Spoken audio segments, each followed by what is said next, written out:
Post-game show. We're with Sugar. J-Mac, all the above. Man, what a great game tonight, though. Just showing, we talked after that first game at Powders. Remember I said there's going to be nights when you may get 1 or 2 yards, but you're going to break some. Well, man, you broke some tonight, though. And it was interesting that last one. We were sitting there about saying, well, you're going to go all the way. He got within you, though, but you drug him the rest of the way. You weren't going to be denied, but what were you thinking about that point? I broke loose both of the last 2 touchdowns. I broke loose, but I started slowing down around the 20-yard line, and they just kept coming. But I slowed down right there and specifically, and I knew he was gonna come get me. So I was like, I gotta drag him now. So I did it. That's what that 625 on those squats will do in the weight room. You can drag them like that, though. But just talk a little bit about, Union County.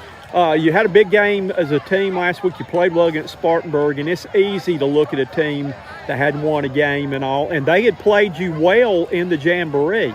So was it any surprise, that they were right there with you at the half?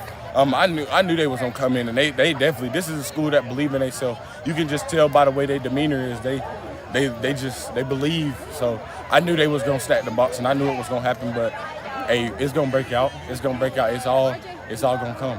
Again, you and Kamaje both had some big runs, but I know you'd be the first guy to say something about those guys in front that were opening the holes for you. What you want to say about them? Hey, they played sensational tonight. And the Furman commit, what you call him? You call him Shrek. That's what he said. Man, his name Shrek was opening it up every time. Shrek opened it up. I was just running right behind him right there. He got a little carried away at one time and mashed that little guy over here and got a penalty for that, though. Yeah. But it's nice when you got those guys out in front of you. Great win tonight. You get to come home for the next 3 weeks and play. Your thoughts on going home to play Berea at home and being there for the next few weeks?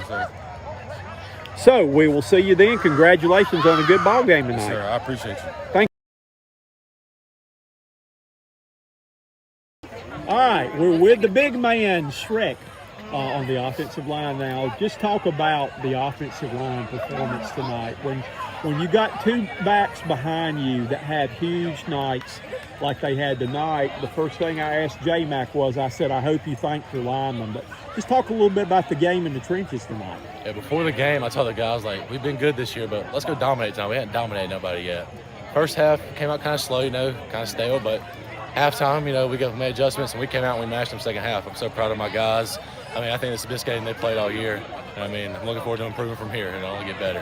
Just talk about your role as leader of this team. That I was talking, to your center who the first week got the player of the game, and I said you kind of got off to an inauspicious start when your first varsity snap goes over the head of the quarterback, and he said that you came over, took him aside, and it meant a lot to him and told him everything's going to be okay, don't worry about it. But just talk about your role of what you've got to do being leader of the team.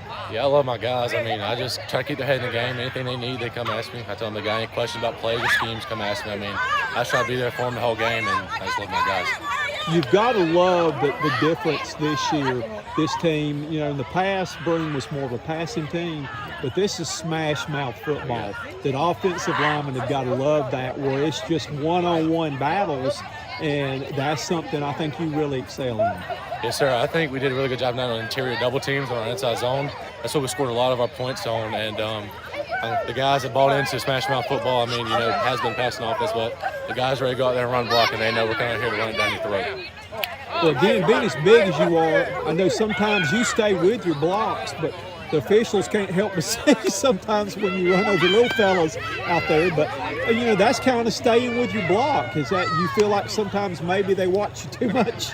Yeah, so that one over there that threw the flag on, I understand. I was kind of late. I got a little extra shoving there. But, sometimes they tell me to back off, but I'm like, hey, I'm just doing my job. They can't stay up. Block to the whistle. Yeah, if they can't stay up, it's not my fault. I got to put people on the ground. That's what I'm here to do. We're here to run football, so I'm not have no apologies or anything like that. As a former offensive line coach, I like the way you play. You teach your players to block till you hear a whistle. You do a good job of that. Yes, sir. Congratulations on a great game. Keep the good work up. Yes, sir. Thank you.